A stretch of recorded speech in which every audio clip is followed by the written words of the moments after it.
Morning my dear student. I hope आप लोग अच्छे होंगे और अच्छी तरीके से अपनी पढ़ाई कर रहे होंगे। आप ऐसे ही अपनी पढ़ाई करते रहिए और एग्ज़ाम बोर्ड की तैयारी करते रहिए और हम आपका हेल्प करते रहेंगे। आप मेरे वीडियो को लगातार वॉच करते रहिए और प्लीज़ आप मेरे वीडियो को फुल वॉच किया करिए। और लास्ट में हम आपको कुछ इस तरीके से समझाएंगे या कुछ ऐसा मोटिवेटेड चीज़ बताएंगे, इसलिए आप मेरे वीडियो को बीच में छोड़कर मत जाइए। आज हम आपको लास्ट में कुछ अलग बताएंगे। चलिए आइए ध्यान देंगे। तो इस क्वेश्चन में यहाँ हम पढ़ेंगे आज क्लास 12th का मैथ्स चैप्टर है हमारा डिफरेंशियल इक्वेशन। यहाँ प्रश्नावली हमारा 9.5 का क्वेश्चन नंबर फर्स्ट। इस क्वेश्चन में ध्यान दिया जाए तो इस क्वेश्चन में हमारा दिया हुआ है एक समघाती अवकल समीकरण। यहाँ और यहाँ इस टाइप से x square plus x y into k d y, x square plus y square into k d m. जब इस टाइप का रहता है समीकरण तो हमें मालूम होना चाहिए यदि फंक्शन y बटे x के रूप में बनता है तो इसमें हम y बराबर मानते हैं vx, और यदि यही फंक्शन हमारा x बटे y के रूप में बनता है तो हम x बराबर मानते हैं vy। तो अब रीअरेंज करते हैं। रीअरेंज करने के बाद जिस रूप में हमारा रीअरेंज होगा उसके अनुसार हम मानेंगे। तो यहाँ से हम यदि ddx ऑफ y की बात करें तो ddx ऑफ y के लिए हम लिख सकते हैं यहाँ हो जाएगा हमारा एक्स स्क्वायर प्लस के वाई स्क्वायर बटे को एक्स स्क्वायर प्लस के यक्स। अब यहाँ से देखा जाए तो यहाँ कॉमन करने के बाद हमारा क्या यक्स वाई बटे यक्स के रूप में ये बन रहा है। तो इसलिए हम क्या करेंगे, इसे मानेंगे इक्वेशन नंबर फर्स्ट। लिखेंगे अब माना v बराबर y बराबर वी एक्स, इसे समीकरण नंबर 2 मानेंगे। इसका अवकलन कर लेंगे। अब अवकलन करने पर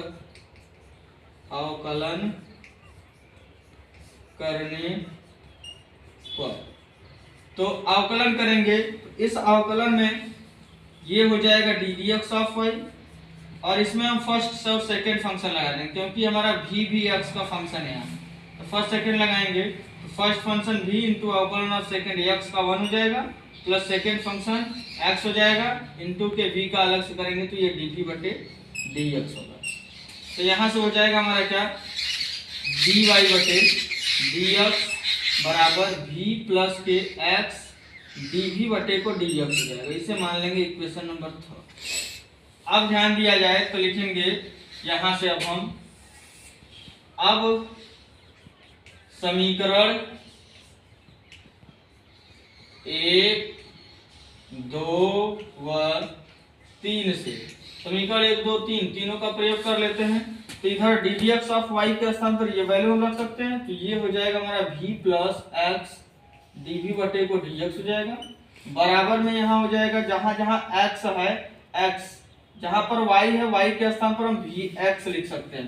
तो ये हो गया एक्स स्क्वायर प्लस vx, यहाँ लिखेंगे तो होल स्क्वायर हो जाएगा बटे यहाँ हमारा एक्स स्क्वायर प्लस के x इंटू ये हो जाएगा vx।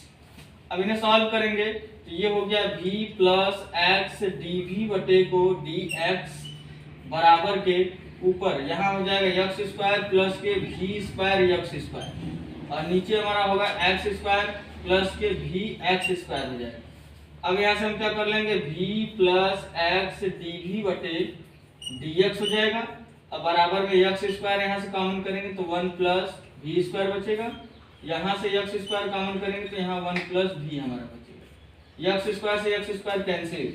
अब यहाँ हो गया x dv बटे को dx बराबर में यहाँ से 1 प्लस v स्क्वायर बटे को 1 प्लस v, ये प्लस v उधर भेज देंगे तो माइनस v हो जाएगा। इसे सॉल्व कर लेते हैं तो 1 प्लस v स्क्वायर, इसका गुणा इधर करेंगे तो माइनस v हो जाएगा, और इसका गुणा जब हम इसमें करेंगे तो ये हो जाएगा माइनस के हमारा v स्क्वायर, और बटे हो जाएगा यहाँ से 1 प्लस v, और यहाँ देखा जाए तो v स्क्वायर से प्लस माइनस से कैंसिल हो जाएगा। ये हो गया x dv बटे dx बराबर के यहाँ 1 माइनस v बचेगा और यहाँ 1 प्लस v। अब हम v पृथक्कृत कर लेते हैं। v वाले को v की तरफ, x वाले को x की तरफ करेंगे। तो v वाले को इधर लाएंगे तो ये होगा 1 प्लस v बटे को 1 माइनस v, और इनटू के यहाँ dv हो जाएगा, और इसको उधर भेजेंगे तो ये हो जाएगा dx अपॉन x। अब पीछे जो टॉपिक पढ़े थे जैसे उसमें हम पृथककृत करके समाकलन कर रहे थे, वैसे इसमें भी अब हम ये पृथककृत कर दिए। अब पृथककृत करने के बाद इसका समाकलन करेंगे। तो समाकलन करने के बाद जो आएगा उसमें v के स्थान पर ये वैल्यू रख देंगे यहाँ से y/x, तो हमारा आंसर आ जाएगा इसका। तो इस तरीके से लगाएंगे। आइए अब हम इसके आगे जानते हैं, इसके आगे यहाँ पर बताते हैं प्रश्न को।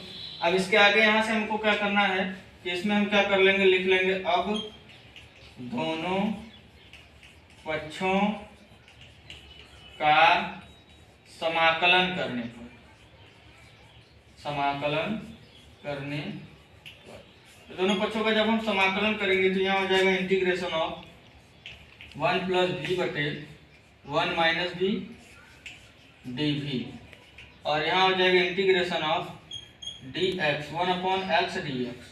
तो इसमें अलग अलग कर ले तो 1/1 - v dv प्लस इसे लिख सकते हैं v/k, यहाँ हो जाएगा हमारा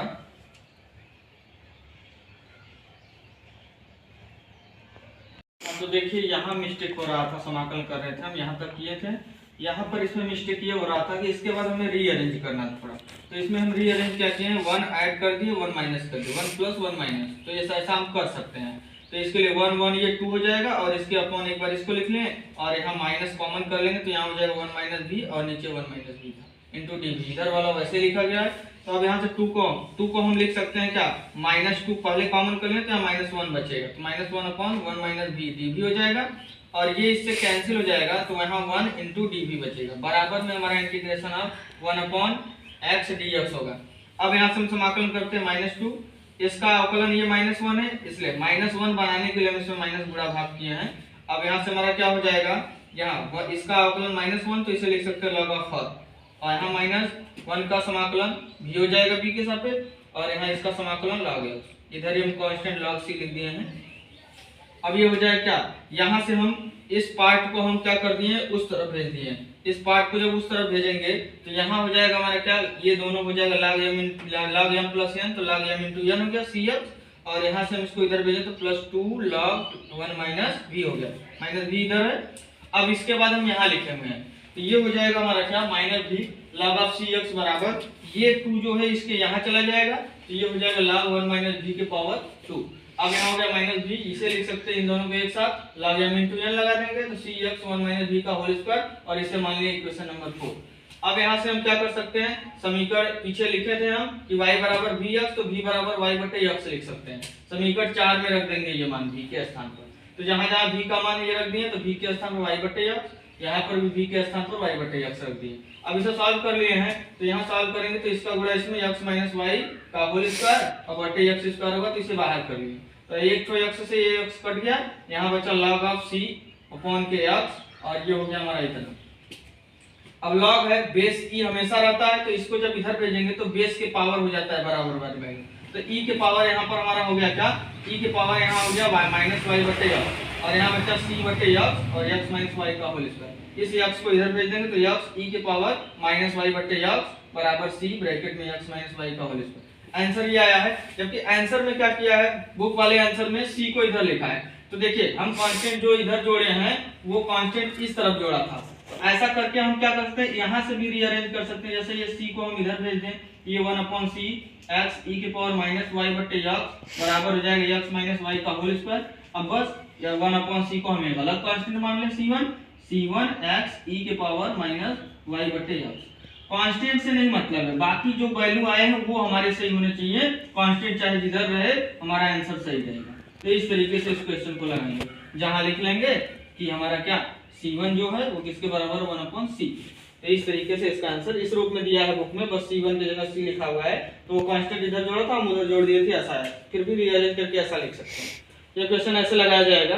देखिए कितना बेहतरीन क्वेश्चन है, और ऐसा क्वेश्चन एग्जाम में आता है अक्सर, और ये क्वेश्चन आपको समझ में आ जाएंगे तो ऐसे क्वेश्चन 5 नंबर में आते हैं। थोड़ा सा और टफ रहेगा तो 8 नंबर में आ सकता है, तो आप इस पर विशेष रूप से ध्यान दीजिए। और ऐसे क्वेश्चन एग्जाम में अक्सर आते हैं, इसीलिए हम कहें आप लास्ट तक बने रहिए हमारे साथ। आप देखिए आपको कितना अच्छा क्वेश्चन है, समझ में आया होगा। यदि क्वेश्चन में फिर भी कोई कंफ्यूजन हो तो आप कमेंट करके हमें बता सकते हैं, और हम आपको फिर से रिवीजन करा देंगे, फिर से आपको बता देंगे। और आगे आप अपनी पढ़ाई को जारी रखिए, और लगातार आप प्लीज टाइम टेबल बनाकर पढ़ते रहिए, क्योंकि आप टाइम टेबल बनाकर नहीं पढ़ेंगे तो अब बहुत दिन एग्जाम नहीं रह गया है, और एग्जाम हमारा क्या आ जाएगा नज़दीक, और हमारी तैयारी बिल्कुल नहीं रहेगी, और बाद में हम क्या करेंगे, एग्जाम देने के बाद पछताने लगेंगे, थोड़ा सा पढ़ लिए होते तो हमारा परसेंटेज अच्छा हो जाता। इसलिए आप अपने परसेंटेज को बनाने के लिए रेगुलर टाइम टेबल बनाकर पढ़िए। हर विषय के लिए कम से कम 1 घंटा तो आप बना ही लीजिए। कुछ विषय हिंदी, ये सारी चीज़ें जो है, हिंदी हो गया, बाकी हिंदी को छोड़कर बाकी सारे सब्जेक्ट को आप 1 घंटा पढ़िए। हिंदी को आप आधा घंटा 40 मिनट पढ़ेंगे तब भी चलेगा। तो इसलिए यही बात हम आपको बताना चाहते थे। तो आपको समझ में आया होगा हमें कैसे पढ़ाई करनी है। आप इस पैटर्न से पढ़िए और आप अपने एग्जाम में अच्छा मार्क लाइए। हमारी शुभकामनाएं आपके साथ जुड़ी हुई है। धन्यवाद। अब हम नेक्स्ट वीडियो आपको नेक्स्ट क्लास में पढ़ाएंगे।